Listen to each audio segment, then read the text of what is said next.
बर्फी जा खावे झूठी साथी दे गवाही शर्म नहीं आवे।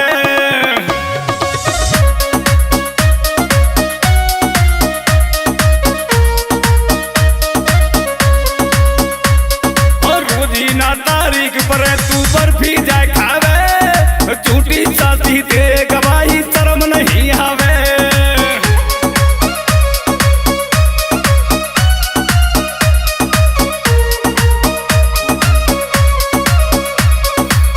अंगीठी आज की कोई धक धक करेगा मैं बेटी का उछेल की तू पल्ले पर हो कमार।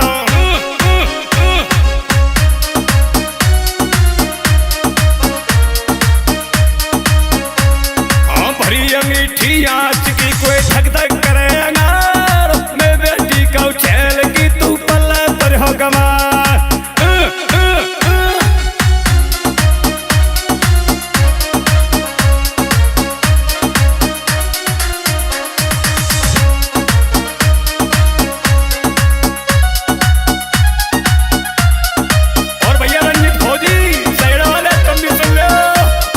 फौजी ने बता आशीर्वाद दिए।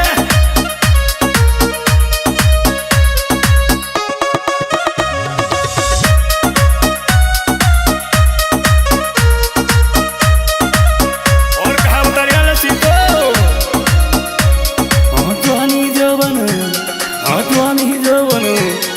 ज्वानी जौवन होड़र पड़ गए छल्लर मल्लर हो बालों मेरी मान जाने छोड़ जाऊंगी तो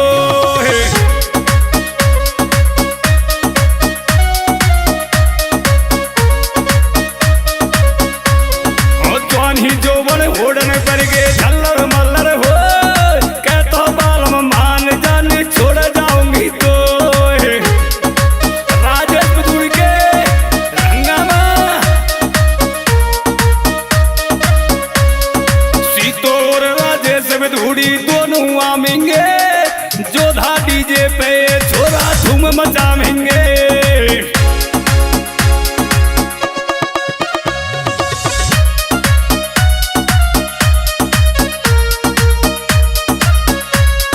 सीतो और राजेश धूड़ी दोनों आमेंगे जोधा डीजे पे छोरा धूम मचाएंगे।